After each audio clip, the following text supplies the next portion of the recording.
बिस्मिल्लाहिर्रहमानिर्रहीम। इस वीडियो में हमने डिस्कस करना है चैप्टर नंबर 17 ऑफ गाइटन, जिसमें हम डिस्कस करेंगे local and humoral control of the tissue blood flow. इसमें हम इसकी क्विक रिवीजन लेंगे इंशाल्लाह। इसमें हम सबसे पहले देखते हैं कि जो टिश्यू ब्लड फ्लो है, अब इसकी कुछ नीड्स हैं। हर एक टिश्यू की नीड्स होती हैं। वो क्या नीड्स हैं? इसको ऑक्सीजन चाहिए, इसी तरह इसको अदर न्यूट्रिएंट्स चाहिए। हर एक टिश्यू की ये बेसिक नीड है।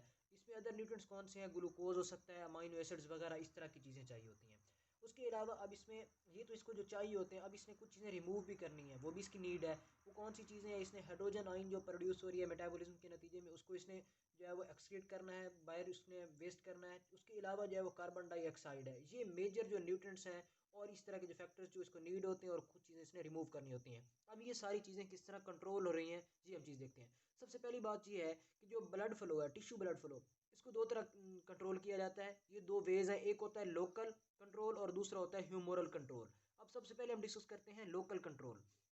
जो लोकल कंट्रोल है, अब ये लोकल दो तरह का है। एक होता है इसमें acute acute blood flow control, यानी कि जो एक्यूट कंट्रोल किया जाता है ब्लड फ्लो का, टिश्यू ब्लड फ्लो का। और दूसरा होता है, अब ये एक्यूट हो गया, और फिर एक होता है लॉन्ग टर्म। नाम से ज़ाहिर है एक दूसरे के ये अपोजिट हैं। अब एक्यूट में होता क्या है? एक्यूट में ये होता है कि इसमें रैपिड चेंजेस आती हैं। वेजो कंस्ट्रिक्शन हो सकती है, वेजो डायलेशन हो सकती है, इस तरह की रैपिड चेंजेस आती हैं। तुरंत जो है वो उसको कंट्रोल कर लिया जाता है टिश्यू ब्लड फ्लो को। लॉन्ग टर्म में क्या होता है? ये एसोसिएटेड होता है लॉन्ग टर्म चेंजेस के अंदर। इसमें ये नहीं होता कि आपने फौरी एक कोई चीज़, यानी कि कोई भी फैक्टर बढ़ा और आपको उसने उसको कंट्रोल कर लिया। इसमें लॉन्ग टर्म चेंजेस होती हैं, उसने काफ़ी अर्सा तक परसिस्ट करना होता है। तो इसमें ये चीज़ें हैं। अब सबसे पहले हम डिस्कस करते हैं एक्यूट ब्लड फ्लो। अब जो एक्यूट ब्लड फ्लो है, उसको कैसे कंट्रोल किया जाता है, यानी कि जो रैपिड चेंजेस आती हैं वो किस तरह आती हैं। अब पहली बात ये होता है कि हम जो एक्यूट में कंट्रोल कर रहे हैं, अब इसमें होता ये है कि सबसे पहले अगर ऑक्सीजन कमी है, यानी कि ऑक्सीजन की अवेलेबिलिटी कम है। अब ऑक्सीजन को हर एक टिश्यू की बेसिक नीड है। अगर ऑक्सीजन की अवेलेबिलिटी कम है तो क्या होगा? इसके नतीजे में हमारे पास रैपिड ब्लड फ्लो होगा, ताकि ब्लड फ्लो जितना ज़्यादा होगा उतनी ज़्यादा ऑक्सीजन उसको सप्लाई हो जाएगी। इसी तरह जो होता है मेटाबॉलिज्म, अगर एक तो है ऑक्सीजन की अवेलेबिलिटी कम हो गई, उसके अलावा ये होता है कि टिश्यू मेटाबॉलिज्म अगर इंक्रीज़ कर जाता है। मेटाबॉलिज्म की नीड्स होती हैं, बेसिक नीड्स हैं, उसको न्यूट्रिएंट्स वगैरह चाहिए होते हैं, तो उसको मेंटेन करवाने के लिए भी रैपिड चेंजेस आती हैं। इसमें जो है वो ब्लड फ्लो बढ़ जाता है। अब ये होता है रैपिड। अब ये जो रैपिड है, न्यूट्रिएंट्स वगैरह हैं, इनको कंट्रोल करवाने के लिए दो तरह की थेरीज हैं। एक है वेजोडाइलेटर थेरी, वेजोडाइलेटर थेरी ये है, और दूसरी होती है ऑक्सीजन डिमांड थेरी और nutrient demand theory. Oxygen demand theory और न्यूट्रिएंट डिमांड थेरी। अब ये जो वेजोडाइलेटर थेरी है, इसका मतलब ये है कि एक्यूट लोकल ब्लड फ्लो करवाने के लिए वेजोडाइलेशन होती है। जब भी इस तरह की चेंजेस आती हैं, ऑक्सीजन अवेलेबिलिटी कम हो जाती है, टिश्यू मेटाबॉलिज्म बढ़ जाता है, तो वेजोडाइलेटर नाम से ज़ाहिर है, इसमें वेजोडाइलेटर सब्सटेंसेस रिलीज हो जाते हैं। ये वेजोडाइलेटर सब्सटेंसेस रिलीज ये किस टाइप के हो सकते हैं? ये हिस्टामीन हो सकता है, इसी तरह कार्बन डाइऑक्साइड हो सकता है, एडिनोसिन हो सकता है। एडिनोसिन जो हार्ट के लिए मेजर वेजोडाइलेटर होता है। अब इन वेजोडाइलेटर ने रिलीज होना है, इन्होंने वेजोडाइलेशन करवा देनी है। जब भी वेसल्स वगैरह की जो टिश्यूज तक आ रही होती है, उनकी वेजोडाइलेशन होती है, तो ब्लड फ्लो बढ़ जाता है। इसके नतीजे में जो ऑक्सीजन अवेलेबिलिटी होती है और टिश्यू मेटाबॉलिज्म होता है, उसको कंट्रोल कर लिया जाता है। ये उसका जो एक तरह का रैपिड चेंजेस आती हैं और उसको कंट्रोल कर लेते हैं। उसके बाद दूसरा है oxygen demand theory. Oxygen demand theory को गाइटन में उसने एक जो है वो फिगर के जरिए समझाया हुआ है। इसमें होता ये है कि ये मेटा आर्टीरियोल आ रहा है, ठीक है, ये मेटा आर्टीरियोल है, इससे एक निकल रही है कैपिलरी। अब मेटा आर्टीरियोल के ऊपर होता है सफिंक्टर। अब इन सफिंक्टर ने किस तरह कंट्रोल करवाना है, ये बात इंपॉर्टेंट है। जो ही देखें, जब एक भी कोई भी मसल है, उसको कंट्रैक्ट करवाने के लिए ऑक्सीजन बेसिक नीड है। जब ऑक्सीजन अवेलेबल होगी तो वो कंट्रैक्ट करेगा। अब होता क्या है, अगर टिश्यू के ऊपर ऑक्सीजन डिलीवरी कम हो जाती है, ठीक है, अगर टिश्यू डिलीवरी कम हो जाती है या फिर उसका मेटाबॉलिज्म बढ़ जाता है, अब इसके नतीजे में क्या होगा? ऑक्सीजन की कमी हो जाएगी। जो ही ऑक्सीजन कम होगी तो जो मेटा आर्टीरियल के ऊपर प्री कैपिलरी सफिंक्टर्स हैं, ये प्रॉपर इसमें कंट्रैक्ट नहीं हो पाते, इनकी रिलैक्सेशन हो जाती है। जो ही ये रिलैक्स करते हैं तो इनके रिलैक्सेशन के नतीजे में क्या होता है, अब ये रिलैक्स हो जाएंगे तो वेजोडाइलेशन हो जाती है। अब इस वेजोडाइलेशन के नतीजे में क्या होगा? अब जो ही वेजोडाइलेशन होगी, ब्लड फ्लो जो है वो इंक्रीज़ हो जाता है। तो ये होता है, इसमें दो तरह की थेरीज हैं टिश्यू मेटाबॉलिज्म को एक्यूट कंट्रोल करवाने के लिए। अब हम आगे देखते हैं कि ये एक्यूट जो कंट्रोल आ रहा है, ये रैपिड जो चेंजेस आ रही हैं, इनकी स्पेसिफिक एग्जांपल्स क्या हैं। इसकी स्पेसिफिक एग्जांपल्स में शामिल हैं, एक होता है एक्टिव हाइपरीमिया और दूसरा होता है रिएक्टिव हाइपरीमिया। अब ये जो एक्टिव हाइपरीमिया होता है ये क्या है, और दूसरा होता है रीएक्टिव। यहाँ पे समझने वाली बात है, इतना कोई इसमें रॉकेट साइंस नहीं है। अब एक्टिव हाइपरीमिया में क्या होता है, जब भी कोई मेटाबॉलिज्म बढ़ेगा, अब इसकी ये एग्जांपल है, ये कोई उससे डिफरेंट चीज़ नहीं है, उसी की ही उसने एक्सप्लेनेशन दी हुई है। एक्टिव हाइपरीमिया में क्या होता है, जब भी कोई किसी किस्म का टिश्यू मेटाबॉलिज्म बढ़ता है, जिस तरह हमारे पास हम कोई एक्सरसाइज कर रहे हैं, अब एक्सरसाइजिंग मसल्स हैं, अब एक्सरसाइजिंग मसल में इस तरह होता है, जब भी कोई मेटाबॉलिज्म उसका बढ़ जाता है तो उसके नतीजे में क्या होता है, ब्लड फ्लो बढ़ जाता है। क्यों? क्योंकि इसके नतीजे में वेजोडाइलेशन हो जाती है, जो ही वेजोडाइलेशन होगी तो एक्टिव हाइपरीमिया हो जाएगा। तो ये एक्टिव हाइपरीमिया क्या होता है, इसमें उसने ग्राफ के जरिए समझाया हुआ है कि जो है वो मसल स्टिमुलेशन होती है, तो उसके नतीजे में ये एक्टिव हाइपरीमिया हो गया। अब ये मसल ब्लड फ्लो जिसमें बढ़ जाता है, ठीक है। अब यहाँ पे क्या हुआ है, मसल की स्टिमुलेशन हुई है, मसल एक्सरसाइजिंग मसल है। अब उसके बाद क्या होता है, जो ही मसल की कंट्रैक्शन जो है वो कम हो जाती है, उसके बाद ऐसा ऐसा ब्लड फ्लो अपनी नॉर्मल सतह पे आ जाता है। तो ये मसल स्टिमुलेशन की वजह से क्या हुआ, ब्लड फ्लो बढ़ गया। अब इसी तरह होता है रिएक्टिव हाइपरीमिया। रिएक्टिव हाइपरीमिया इससे थोड़ा डिफरेंट है। उसमें होता क्या है, जब भी हम थोड़े से टाइम के लिए या ज़्यादा टाइम के लिए, एक स्पेसिफिक टाइम के लिए हम किसी आर्टरी को, किसी जो वेसल है उसको हम ब्लॉक कर देते हैं, उसको ब्लॉक करें, उसके बाद उसको जो है वो एकदम रिलीज़ करें, यानी कि उससे ब्लड जो है वो फौरी एक तरह का ब्लॉकेज जाए और फिर वो सडन ब्लॉक जो है वो हट जाए, तो उसके नतीजे में जो है वो ज़ाहिर सी बात है तो ब्लड फ्लो जो है वो चूँकि अकामुलेटेड भी होगा, उसके अलावा जो आगे की तरफ जो एरिया है उसको नीड्स भी होगी न्यूट्रिएंट्स की सर्वाइव करने के लिए, उसको जो है वो इसके नतीजे में क्या होता है, ब्लड फ्लो बढ़ जाता है। अब ये किस तरह हुआ देखें, हम कहते हैं अब जो ही हमने करवाई इसकी जो है वो कोई भी आर्टरी है, आर्टरी की हमने एक्लूजन करा दी, यानी कि आर्टरी को हमने ब्लॉक कर दिया तो टिश्यू ब्लड फ्लो कम हो गया। जो ही ब्लॉकेज हमने छोड़ा, अब ये जो है वो बहुत ज़्यादा इसमें बढ़ जाता है ब्लड फ्लो। तो ये इसको जो है वो एक्सप्लेन कर रहा है। एक है एक्टिव हाइपरीमिया और दूसरा है रिएक्टिव हाइपरीमिया। ये किसकी टाइप्स हैं, ये रैपिड कंट्रोल को एक्सप्लेन करने के लिए उन्होंने बताया हुआ है। अब हम डिस्कस करते हैं auto regulation of blood flow. अब ये यहाँ पे समझने वाली बात है, ये है auto regulation of blood flow. जो आर्टीरियल ब्लड आ रहा है उसकी ऑटो रेगुलेशन किस तरह होती है, यानी कि अगर आर्टीरियल प्रेशर बढ़ जाता है या कम हो जाता है तो उसको मेंटेन कैसे करवाया जाता है, एक नॉर्मल लिमिट में कैसे रखा जाता है। तो ये है, अब इसको आपने कंफ्यूज नहीं होना। अगर ऑटो रेगुलेशन ऑफ जो चेंजेस इन आर्टीरियल प्रेशर है उसको कैसे मेंटेन करवाना है, तो आपने ये वाला लिखना है। अगर वो कहे कि आप किस तरह जो है वो एक्यूट रैपिड जो कंट्रोल होता है टिश्यू ब्लड फ्लो का लोकल के अंदर, उसको आप कैसे एक्सप्लेन करते हैं, उसमें पिछली दो थ्योरी लिखनी है जो पहले हमने डिस्कस की है। अब ऑटो रेगुलेशन में कौन सी थ्योरी है, एक होती है मेटाबॉलिक थ्योरी और दूसरी होती है मायोजेनिक थ्योरी। अब एक है मेटाबॉलिक थ्योरी और दूसरी है मायोजेनिक थ्योरी। अब मेटाबॉलिक थ्योरी में क्या होता है, मेटाबॉलिक थ्योरी में ये होता है, अब यूं ही देखें यहाँ पे क्या है, आर्टीरियल प्रेशर की चेंजेस की वजह से आगे मूवमेंट होनी है। अगर अब आर्टीरियल प्रेशर हो गया, फर्ज करते हैं हम चेंज, यानी कि बढ़ गया है, आर्टीरियल प्रेशर इंक्रीज हुआ, आर्टीरियल प्रेशर जो ही इंक्रीज करेगा तो इसके नतीजे में क्या होता है, ब्लड फ्लो बहुत ज़्यादा बढ़ जाएगा। अब ब्लड फ्लो बढ़ गया है, अब आर्टीरियल प्रेशर को ऑटो रेगुलेट हमने करवाना है। किस तरह रेगुलेट करवाएंगे, अब देखिए जब ब्लड फ्लो बढ़ेगा किसी भी वेसल में से, तो जो यहाँ पे वेजोडाइलेटर सब्सटेंसेस प्रोड्यूस हुए पड़े थे वो वॉश अवे हो जाते हैं, क्योंकि उनको बहा के ले जाता है, ब्लड फ्लो तेज़ है, तो इसकी वजह से क्या हो जाता है, वेजोडाइलेटर सब्सटेंसेस वॉश अवे हो जाते हैं। जब वेजोडाइलेटर सब्सटेंसेस नहीं होंगे तो इसकी हो जाती है वेजो कंस्ट्रिक्शन। अब ये वेजो कंस्ट्रिक्शन होगी तो इस वजह से क्या हो जाएगा, ब्लड फ्लो को मिनिमाइज करा देंगे। जो ही ब्लड फ्लो मिनिमाइज होगा तो उसके नतीजे में आर्टीरियल प्रेशर भी जो है वो कम होकर नॉर्मल हो जाता है, तो ये नॉर्मल हो गया। अब ये कौन सा है, मेटाबॉलिक थ्योरी। अब जो दूसरी मायोजेनिक थ्योरी है, मायोजेनिक थ्योरी भी इसी तरह एक्सप्लेन कर रही है। अगर आर्टीरियल प्रेशर इंक्रीज हो जाता है, आर्टीरियल प्रेशर इंक्रीज हुआ तो इसकी वजह से क्या होता है, यहाँ पे जो है वो इसकी स्ट्रेस आ जाता है, यानी कि ये एक तरह का शीयर स्ट्रेस देगा। अब इस स्ट्रेस की वजह से क्या होता है, यहाँ पे चैनल ओपन हो जाते हैं, कैल्शियम चैनल ओपन होंगे, उसकी डीपोलराइजेशन करा देंगे मेम्ब्रेन की जो ही डीपोलराइजेशन होगी इसके नतीजे में कंट्रैक्शन हो जाएगी, तो जो मसल्स होंगे वो कंट्रैक्ट कर जाएंगे आर्टीरियोल वगैरह के ऊपर, मेटा आर्टीरियोल के मसल। अब जो ही ये कंट्रैक्ट करेंगे तो इसके नतीजे में क्या हो जाएगा, ब्लड फ्लो जो है वो नॉर्मल हो जाएगा। ब्लड फ्लो नॉर्मल होगा तो इसके नतीजे में ब्लड प्रेशर भी जो है वो डिक्रीज होकर नॉर्मल हो जाता है। तो ये मसल्स हैं, ये मैकेनिज्म्स हैं auto regulation of the blood flow during changes in arterial pressure. तो ये आर्टीरियल प्रेशर के दौरान जो चेंजेस आ रही हैं उसको कैसे हम रेगुलेट कर रहे हैं। उसके अलावा जो एक्यूट ब्लड फ्लो है, अब यहाँ पे ये उसने आगे दिया हुआ है, ये इतनी ज़्यादा इसमें नहीं है। एक्यूट ब्लड फ्लो स्पेशल कौन कौन सी जो हमारे पास आर्गन्स हैं, जो एरियाज़ हैं, उनके अंदर कैसे हो रहा है। देखिए पहला है किडनी, दूसरा है हमारे पास स्किन और तीसरा है ब्रेन।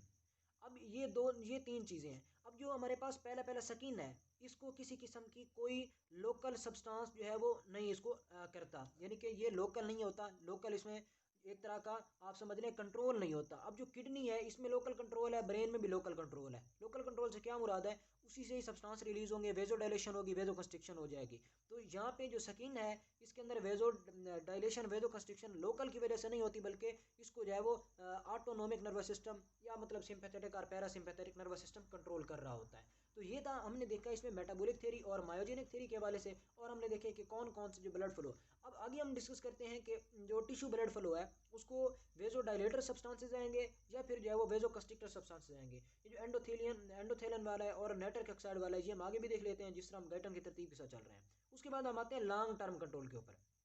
अब जो लॉन्ग टर्म कंट्रोल है, लॉन्ग टर्म में क्या मतलब है, ये एक्यूट था, रैपिड था, जो ही हुआ उसके बाद ये खत्म हो गया, इसका इफेक्ट फौरी खत्म हो जाता है, रैपिड चेंजेस इंट्रोड्यूस करवा के वेजो डायलेशन वेजो कंस्ट्रिक्शन थोड़े इस टाइम के लिए। लॉन्ग टर्म में क्या होता है, लॉन्ग एक मतलब समझ रहे परसिस्टिंग चेंजेस होती हैं। अब ये लॉन्ग टर्म रेगुलेशन किन वे से हो सकती है, एक होता है कि आप वेस्कुलरिटी बढ़ा दो एंजियोजेनेसिस करवा के, यानी कि आप वेस्कुलरिटी बढ़ा देंगे, ब्लड फ्लो को इंक्रीज करा देंगे या डिक्रीज करा देंगे अगर एंजियोजेनेसिस कम हो जाती है, कैपिलरीज कम हो जाती हैं।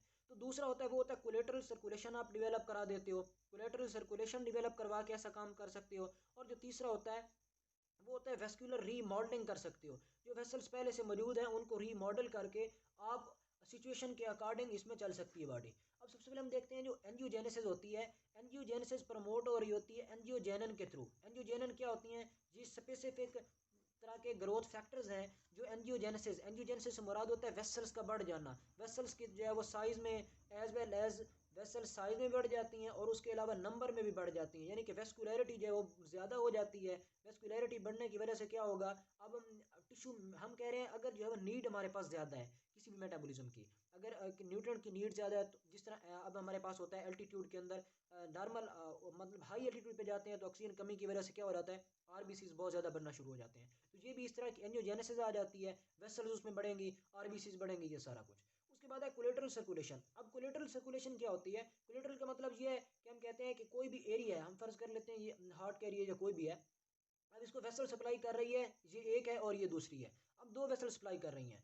अगर ये वेसल्स ब्लॉक हो जाती हैं तो क्या होगा, आगे की तरफ ये सारी निक्रोसिस हो जाएगी, इन्फेक्शन हो जाएगी। तो कोलेटरल सर्कुलेशन क्या करती है, ये कोलेटरल सर्कुलेशन इस तरह की इससे जो है वो डिवीजन या ब्रांचेस निकलती हैं जो मुकम्मल फैल जाती हैं। तो कोलेटरल सर्कुलेशन बड़ी फायदेमंद होती है लॉन्ग टर्म रेगुलेशन में। अब ये जो है वो इसको समझा जाता है कि जो आर्टीरियोस्क्लेरोसिस वगैरह है, ये जो ओल्ड एज पेशेंट हैं, ओल्ड एज पेशेंट में जो एक्यूट कोरोनरी ब्लॉकेज है, यानी कि कोरोनरी ब्लॉकेज जो है वो यकदम हुआ, साइमल्टेनियस हुआ और जो है वो हार्ट अटैक की वजह से डेथ हो जाती है। अब ये जो ओल्ड पेशेंट होते हैं उनमें ऐसा नहीं होता, ये अमूमन यंग में होता है। वजह क्या होती है, ओल्ड में इसलिए नहीं होता क्योंकि उनमें जो एज के साथ साथ एज फैक्टर जो ही बढ़ता चला जाता है, कोलेटरल सर्कुलेशन डेवलप होना शुरू हो जाती है। अगर एक एरिया की मेन जो आ रही है आर्टरी उसकी ओक्लूजन हो भी जाए तो कोलेटरल सर्कुलेशन उसको पूरा कर देती है, तो अगर वो नॉर्मल सर्कमस्टांसेस में जिंदा भी रह सकता है। तो ये कोलेटरल सर्कुलेशन का फायदा है। उसके अलावा वेस्कुलर रीमॉडलिंग, हम डिस्कस करते हैं कि वेस्कुलर रीमॉडलिंग किस तरह लॉन्ग टर्म रेगुलेशन में रोल प्ले करती है।